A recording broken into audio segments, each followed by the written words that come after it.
एक गांव में आदित्य नाम का एक किसान रहा करता था। आदित्य बहुत ही सीधा साधा और नेक इंसान था, जो हमेशा लोगों की भलाई में विश्वास करता था। एक दिन आदित्य अपने खेत से अपने घर वापस लौटा ही था कि तभी उसकी पत्नी रुक्मणी उससे बोली, मैं आपकी ही काफी देर से प्रतीक्षा कर रही थी। क्या हुआ रुक्मणी? आज सुबह से राधा ना तो कुछ खा रही है न पी रही है, बस गुमसुम लेटी हुई है। चिंता मत करो, मैं देखता हूँ। इतना बोलकर आदित्य उस चारपाई के नजदीक पहुंच गया, जहां उसकी 10 वर्षीय पुत्री राधा आंख बंद करके लेटी हुई थी। आदित्य को अपने पास देखकर 10 वर्षीय राधा ने अपनी आंखें खोल ली। क्या हुआ राधा? तुम्हारी माँ बता रही हैं कि तुमने सुबह से कुछ खाया पिया नहीं। अगर तुम ऐसे ही भूखी रहोगी तो तुम और ज्यादा कमजोर हो जाओगी। पिताजी, मुझे भूख नहीं लग रही और मेरे शरीर में पूरी तरह से दर्द हो रहा है। राधा की बात सुनकर आदित्य की आंख में आंसू आ गए, क्योंकि आदित्य की 10 वर्षीय पुत्री राधा काफी समय से बीमार चल रही थी। आदित्य अपनी आंखों से आंसू पोंछते हुए बोला, चिंता मत कर राधा, तू बिल्कुल स्वस्थ हो जाएगी। इतना बोलकर आदित्य अपनी पत्नी के पास आकर खड़ा हो गया। आखिर आप राधा को और मुझे कब तक झूठी तसल्ली देते रहेंगे? आखिर मेरी पुत्री को ऐसी कौन सी बीमारी लग गई है जो वो ठीक होने का नाम ही नहीं ले रही? तुम चिंता मत करो रुक्मणी, राधा की वजह से ही मैं खेत में कड़ी मेहनत कर रहा हूँ। मेरी फसल गांव में सबसे ज्यादा अच्छी उगी है। कल फसल की कटाई है। कल मैं फसल को राज्य में अच्छे दामों में बेच कर आऊंगा और उसके बाद हम अपनी पुत्री राधा का किसी अच्छे वैद्य जी के पास इलाज कराएंगे। हमारी बेटी ठीक तो हो जाएगी ना?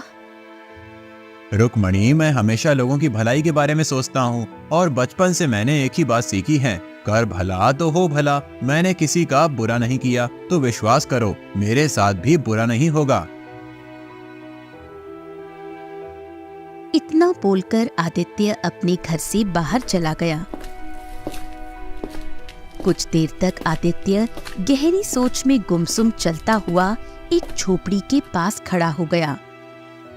उस झोपड़ी के बाहर एक बूढ़ा व्यक्ति बैठा हुआ था, जो कि आदित्य के गांव का एक बहुत बड़ा वैद्य था। वैद्य आदित्य की ओर देखकर बोला, क्या हुआ आदित्य? तुम्हारे चेहरे पर चिंता की लकीरें क्यों झलक रही हैं?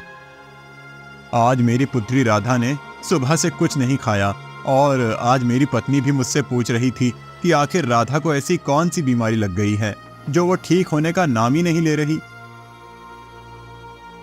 इतना बोलकर आदित्य फूट फूट कर रोते हुए वैद्य से दोबारा बोला, अब मैं अपनी पत्नी से ज्यादा दिन तक झूठ नहीं बोल पाऊंगा। आदित्य की बात सुनकर वैद्य कुछ देर तक गहरी सोच में गुम रहे। कुछ देर बाद वो आदित्य के चेहरे को बहुत ही गौर से देखते हुए बोले, देखो आदित्य, मैंने तुमसे पहले ही कहा था कि तुम्हारी पुत्री को एक विचित्र बीमारी है और उसका इलाज संभव नहीं है। लेकिन मैं तुमसे ये नहीं कहूंगा कि तुम उसका किसी दूसरे वैद्य से इलाज नहीं करवाओ। केशव नगर राज्य में एक बहुत बड़े वैद्य रहते हैं, जो कि मेरे गुरुजी भी हैं। तुम्हें जाकर उनसे मिलना चाहिए, परंतु वहां जाने से पहले तुम्हें धन का इंतजाम कर लेना चाहिए। कल मैं अपनी फसल काट कर राज्य में अच्छे दामों पर बेच कर आऊंगा और फिर उसके बाद मैं अपनी पुत्री को उन्हीं वैद्य के पास ले जाऊंगा जो आपके गुरु हैं। मुझे विश्वास है कि मेरी पुत्री सही हो जाएगी। ईश्वर करें ऐसा ही हो। वैद्य की बात सुनकर आदित्य अपने घर पर चला गया।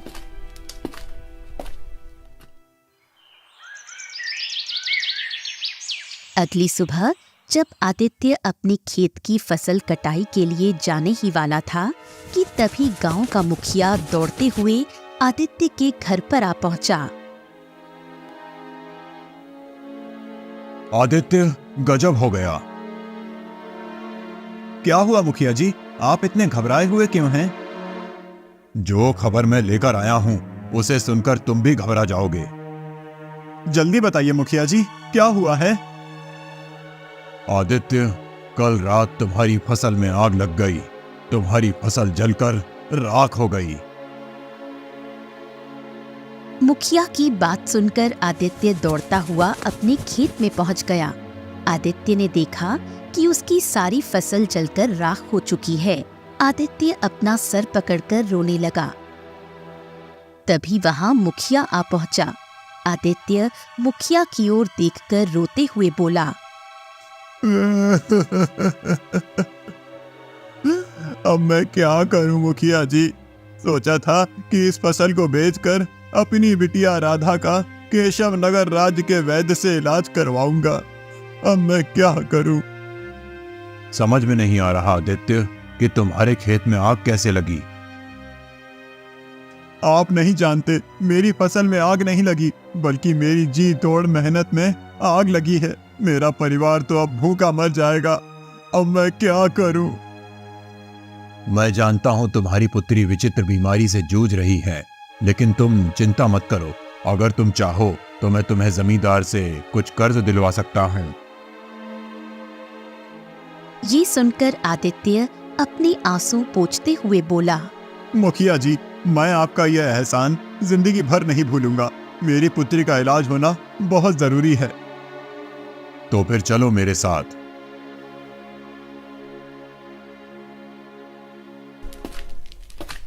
मुखिया आदित्य को जमींदार के घर पर ले गया और जमींदार को सारी घटना बताते हुए बोला, जमींदार जी, आदित्य को इस समय धन की बहुत आवश्यकता है। उसकी फसल जलकर राख हो गई है। उसके घर में खाने को खाना नहीं है। ऊपर से उसकी पुत्री एक विचित्र बीमारी से जूझ रही है। इस बेचारे के ऊपर तो एक साथ आफतों के पहाड़ टूट पड़े हैं। ठीक है, मैं इसे धन देने के लिए तैयार हूँ, लेकिन कुछ महीनों बाद मेरी पुत्री मोहिनी का विवाह होने वाला है। इसे सारी रकम ब्याज सहित वापस लौटानी होगी। मैं तैयार हूँ जमींदार जी। आप मुझे कर्ज के रूप में जितना भी धन दे देंगे, मैं उससे दोबारा खेती करने के लिए बीज खरीदूंगा और अपनी पुत्री का इलाज भी करवाऊंगा। जमींदार ने कुछ स्वर्ण मुद्राओं की थैली आदित्य को पकड़ा दी। आदित्य वो स्वर्ण मुद्राओं की थैली को लेकर अपने घर पर चला गया और सारी घटना अपनी पत्नी रुक्मणी को बताते हुए बोला, जमींदार तो बहुत ही अच्छे आदमी निकले रुक्मणी। अगर जमींदार जी मुझे कर्ज नहीं देते तो ना जाने क्या होता। मैं तो हिम्मत ही हार गया था। आप सही कहते हैं। अब हमें अपनी बेटी का इलाज कराने में देर नहीं करनी चाहिए। आदित्य उसी दिन अपनी पत्नी रुक्मणी के साथ अपनी पुत्री राधा को लेकर केशव नगर राज्य के उस बड़े वैद्य के पास चला गया। वो बूढ़ा वैद्य राधा की जांच पड़ताल करने के बाद बड़ी ही गंभीर अवस्था में आदित्य की ओर देखकर बोला, मुझे क्षमा करें आदित्य, तुम्हारी पुत्री का इलाज असंभव है। ये सुनकर आदित्य और उसकी पत्नी रुक्मणी बुरी तरह से घबरा गए। आप कहना क्या चाहते हैं? हम तो बड़ी उम्मीद लेकर आपके पास आए थे। आदित्य, कुछ विचित्र बीमारी ऐसी होती हैं जिनका इलाज भी बहुत विचित्र और दुर्लभ होता है। तुम्हारी पुत्री को भी ऐसी ही बीमारी है जिसका इलाज शायद ही इस संसार में हो। तुम अपनी पुत्री को यहाँ से ले जा सकते हो। आदित्य और रुक्मणी फूट फूट कर रोने लगे। वो दोनों उदास मन से अपनी पुत्री राधा को लेकर दोबारा अपने गांव वापस आ गए। अपने घर पर आकर रुक्मणी रोते हुए आदित्य से बोली, तो क्या हमारी पुत्री राधा कभी सही नहीं हो पाएगी? हिम्मत मत हारो रुक्मणी। मेरा मन अभी भी कहता है कि मेरी पुत्री राधा सही हो जाएगी। अरे, केशव नगर राज्य के वैद्य ने अगर हार मान ली तो क्या हुआ? और भी राज्य में ऊंचे वैद्य हैं। मैं दूसरे राज्य के वैद्य के पास जाऊंगा, लेकिन फिलहाल तो खेत में काम करना भी जरूरी है, क्योंकि जमींदार का कर्जा भी चुकाना है।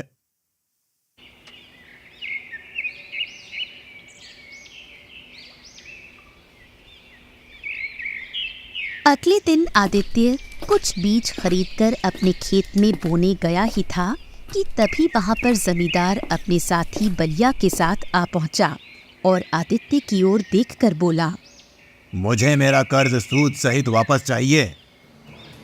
जमींदार की बात सुनकर आदित्य बुरी तरह से चौंक पड़ा। ये आप क्या कह रहे हैं जमींदार जी? अभी परसों ही तो मैंने आपसे कर्ज लिया था। इतनी जल्दी मैं आपका कर्ज सूद सहित कैसे वापस कर सकता हूँ? आदित्य की बात सुनकर जमींदार के बगल में खड़ा हुआ बलिया जोर जोर से हंसता हुआ आदित्य से बोला, तुम मूर्ख हो आदित्य, तुमने ये भी सोचने की कोशिश नहीं की कि तुम्हारे खेतों में आग कैसे लगी। मैं तुम्हारी बात का मतलब नहीं समझा। इसकी बात का मतलब मैं तुम्हें समझाता हूँ आदित्य। दरअसल मेरी नजर तुम्हारे खेत पर काफी समय से थी। मैंने ही तुम्हारे खेत में आग लगाई थी। जमींदार की बात सुनकर आदित्य बुरी तरह से चौंक पड़ा। हाँ, मैंने आग लगाई थी। मैं जानता था कि तुम्हारी पुत्री बीमार है और उसे इलाज की बहुत ज्यादा आवश्यकता है। तुम इस गांव में घूम फिरकर कर्ज लेने के लिए मेरे ही पास आओगे और मेरी किस्मत तो देखो, मुखिया जी स्वयं तुम्हें मेरे पास ले आए। ये तो गलत है जमींदार। किसी की मुसीबत का फायदा उठाकर कभी भी कोई इंसान सुख से नहीं जी पाया। ये बातें सिर्फ सुनने में अच्छी लगती हैं आदित्य। इससे पहले कि मैं तुम्हें तुम्हारे खेत से धक्के मारकर बाहर निकालूं, यहाँ से निकल जाओ। आज से ये मेरा खेत है, क्योंकि मैं जानता हूँ कि तुम मेरी रकम सूद सहित 7 जन्मों तक नहीं चुका सकते। आदित्य समझ गया कि जमींदार की उसके खेत पर बुरी तरह से नीयत खराब हो चुकी है। आदित्य निराश होकर आंखों में आंसू लिए हुए अपने घर की ओर चल पड़ा। आदित्य आधा रास्ता पहुंचकर एक वृक्ष के नीचे बैठकर फूट फूट कर रोने लगा। आदित्य को नहीं पता था कि जिस वृक्ष के नीचे वो रो रहा था, उस वृक्ष के पीछे एक साधु बैठे हुए थे। आदित्य के रोने की आवाज सुनकर अचानक वो चौंक पड़े।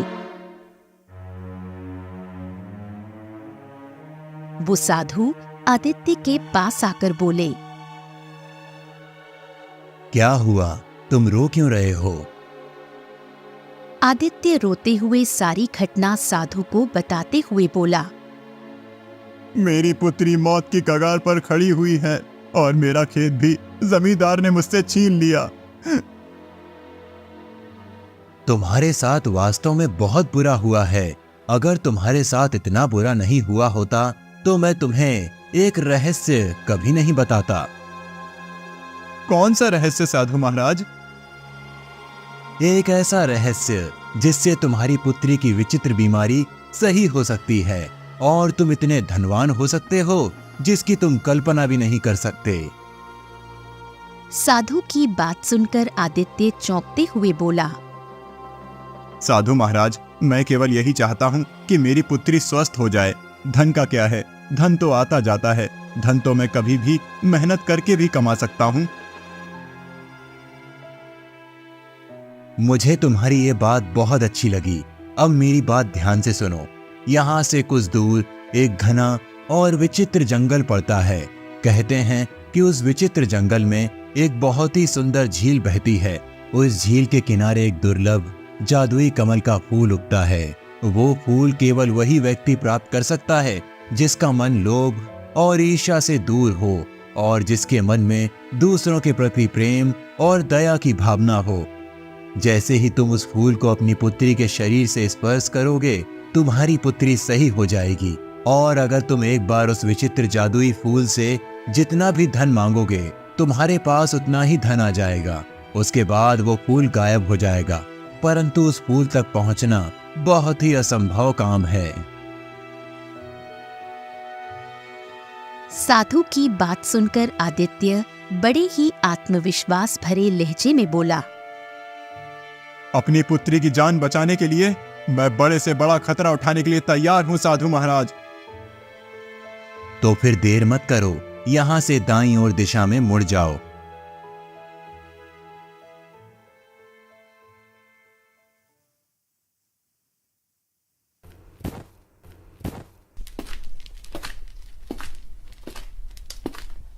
आदित्य तुरंत दाईं ओर दिशा की ओर चल दिया। आदित्य सुबह से लेकर शाम तक पैदल चलता रहा। रात तक आदित्य बुरी तरह से थक चुका था। आदित्य के पैर जवाब दे चुके थे। थक हार कर आदित्य एक घने वृक्ष के नीचे कुछ देर आराम करने के लिए बैठ गया। आदित्य आराम करने के लिए बैठा ही था कि आदित्य ने देखा एक सुंदर हिरण उसकी कुछ ही दूरी पर दौड़ता हुआ आकर खड़ा हो गया। अगले ही पल झाड़ियों से एक शेरनी निकलकर हिरण के ठीक सामने आकर खड़ी होकर उसे घूरने लगी। शेरनी को देखकर हिरण बुरी तरह से डर गया। आदित्य इस दृश्य को बड़े ही गौर से देख रहा था। हिरण वहां से भागने ही वाला था कि तभी शेरनी मनुष्य की आवाज में हिरण से बोली, तुम मुझसे ज्यादा तेज नहीं भाग सकते। शेरनी के मुंह से इंसानी आवाज सुनकर आदित्य बुरी तरह से चौंक पड़ा। तभी हिरण भी इंसानी आवाज में शेर से बोला, मुझे जाने दो। नहीं, मुझे बहुत जोरों की भूख लगी है, मैं तुम्हें नहीं जाने दे सकती। तभी हिरण दया भरी नजरों से आदित्य की ओर देखते हुए बोला, तुम तो मनुष्य हो, क्या तुम मेरी जान बचा सकते हो? न जाने क्यों हिरण के ऐसा बोलने पर आदित्य को हिरण के ऊपर बहुत तरस आ गया। आदित्य शेरनी की ओर देखकर बोला, तुम तो शेरनी हो, फिर तुम इंसान की आवाज में कैसे बात कर सकती हो? मैं एक मायावी शेरनी हूँ। अगर तुम मायावी शेरनी हो तो फिर ये हिरण भी मायावी हुआ, तुम इसे छोड़ दो। मैं इसे एक ही शर्त पर छोड़ सकती हूँ। कौन सी शर्त? इसके बदले में तुम्हें अपना भोजन बनाऊंगी। क्या तुम इसके लिए तैयार हो? शेरनी की बात सुनकर आदित्य गहरी सोच में डूब गया। कुछ देर बाद आदित्य शेरनी की ओर देखकर बोला, मुझे एक विचित्र जादुई फूल की तलाश है। उस फूल के द्वारा ही मेरी बेटी की बीमारी सही हो सकती है। मुझे थोड़ा सा समय दे दो, मुझे उस फूल को अपने घर ले जाने दो। जैसे ही मेरी बेटी ठीक होगी, मैं तुरंत ही यहाँ पर आ जाऊंगा। नहीं, अगर इस हिरण की जान बचाना चाहते हो तो फिर तुम्हें अभी और इसी समय फैसला करना होगा। आदित्य ने देखा कि हिरण की आंखों में आंसू थे। हिरण बड़ी मासूमियत भरे अंदाज में आदित्य से बोला, मेरी माँ मेरा इंतजार कर रही है। अगर मैं समय पर अपनी माँ के पास नहीं पहुँचा तो उन्हें बहुत दुख होगा, और अगर उसे पता चला कि मुझे शेर खा गया तो वो जीते जी मर जाएगी। ये दुख सुनकर आदित्य शेरनी से बोला, ठीक है, तुम इस हिरण को जाने दो, तुम मुझे खा सकती हो। कर भला तो हो भला। अगर मैं इसका भला करना चाह रहा हूँ तो मुझे विश्वास है कि मेरा भी भला होगा। आदित्य ने इतना कहा ही था कि तभी हिरण रंग बिरंगी किरणों के साथ वहां से गायब हो गया और शेरनी रंग बिरंगी किरणों के साथ एक सुंदर लड़की में परिवर्तित हो गई। ये देखकर आदित्य आश्चर्य में पड़ गया। सुंदर लड़की आदित्य की ओर देखकर बोली, मैं वन देवी हूँ। वर्षों से मनुष्य उस विचित्र और जादुई फूल की तलाश में इस स्थान पर आते हैं। मैं उनकी इसी तरह परीक्षा लेती हूँ, परंतु तुम पहले मनुष्य हो जो इस परीक्षा में पास हुए हो। अपनी आंखें बंद करो। कुछ क्षण बाद जब तुम अपनी आंखें खोलोगे तो स्वयं को एक झील के पास पाओगे। तुम्हें वो जादुई कमल का फूल उस झील के किनारे खिला हुआ मिल जाएगा। उस फूल को तोड़ने के बाद अपनी आंखें बंद कर लेना। कुछ क्षण बाद जब तुम आंखें खोलोगे तो स्वयं को अपने गांव की सीमा पर पाओगे। आदित्य ने तुरंत अपनी आंखें बंद कर ली। कुछ क्षण के बाद जब आदित्य ने अपनी आंखें खोली तो उसने अपने आप को एक सुंदर झील के नजदीक पाया, जिसके किनारे एक चमकता हुआ कमल का फूल खिला हुआ था। लगता है ये वही कमल का फूल है जिसके बारे में साधु महाराज बता रहे थे। आदित्य ने तुरंत उस कमल के फूल को तोड़ लिया और अपनी आंखें बंद कर ली। कुछ क्षण बाद जब आदित्य ने अपनी आंखें खोली तो उसने अपने आप को अपने गांव की सीमा पर पाया। आदित्य दौड़ता हुआ अपने घर की ओर चला गया। आदित्य अपने घर पहुंचा ही था कि तभी उसने देखा कि आदित्य के घर पर जमींदार पहले से मौजूद था। जमींदार रोता हुआ बोला,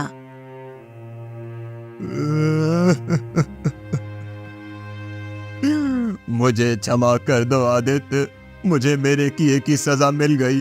कल रात मेरी बेटी बुरी तरह से बीमार पड़ गई। मैंने बड़े बड़े वैद्य को उसे दिखाकर देख लिया, परंतु वो ठीक नहीं हुई। वैद्य का कहना है कि वो बच नहीं सकती।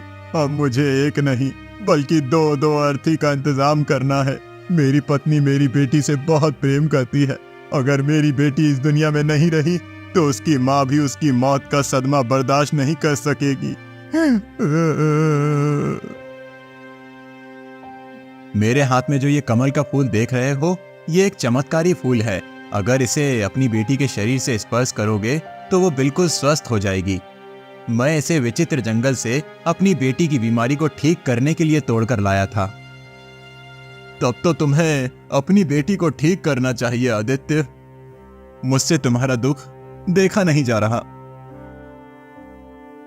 तभी वो फूल आदित्य के हाथ से गायब हो गया और रंग बिरंगी किरणों के साथ एक सुंदर पुरुष वहां पर प्रकट हो उठा। सुंदर पुरुष आदित्य की ओर देखकर बोला, तुम वाकई मन के सच्चे इंसान हो आदित्य। तुम्हारे कारण मैं आज श्राप से मुक्त हो गया। तुम जिस झील के किनारे से वो कमल का पुष्प तोड़कर लाए थे, मैं उस झील का मायावी राक्षस था। मैं एक दिन एक साधु की साधना को भंग कर बैठा। साधु ने क्रोध में आकर मुझे श्राप दे दिया और मैं कमल के फूल में परिवर्तित हो गया। कुछ देर बाद साधु को मुझ पर दया आ गई और उसने मुझसे कहा कि जब भी कोई व्यक्ति जिसका मन सोने की तरह शुद्ध होगा तुझे तोड़ेगा तो श्राप से मुक्त हो जाएगा। तुमने मुझे श्राप से मुक्त किया है आदित्य। मांगो, क्या मांगते हो? पहले तो मैं ये चाहता था कि मेरी बेटी की बीमारी सही हो जाए, परंतु अब मैं चाहता हूँ कि जमींदार की बेटी की बीमारी भी सही हो जाए। तुम इससे अधिक और भी मांग सकते हो। बस मैं यही चाहता हूँ कि मैं जीवन भर स्वस्थ रहूं, क्योंकि मनुष्य का असली धन स्वास्थ्य होता है। ठीक है आदित्य, ऐसा ही होगा। इतना बोलकर वो सुंदर पुरुष वहां से गायब हो गया और आदित्य की बेटी ठीक हो गई। जमींदार आदित्य की ओर देखकर बोला, मुझे माफ कर दो आदित्य। मैंने तुम्हारे साथ कितना गलत किया, उसके बाद भी तुमने मेरी मदद की। मैं तुम्हारे खेत वापस करता हूँ और तुम्हें दिया हुआ कर्ज भी मैं माफ करता हूँ। इतना बोलकर जमींदार वहां से चला गया। घर पर आकर उसने देखा उसकी बेटी भी स्वस्थ हो चुकी थी। कुछ दिन बाद वही साधु आदित्य के पास आकर रहस्यमयी अंदाज में बोले, जब तुम मुझे पहली बार मिले थे मैं समझ गया था कि तुम ही वही इंसान हो जो उस झील के राक्षस को श्राप से मुक्त कर सकते हो। उस झील के राक्षस को श्राप मैंने ही दिया था। साधु की बात सुनकर आदित्य मुस्कुराने लगा और साधु भी मुस्कुराते हुए वहां से चले गए।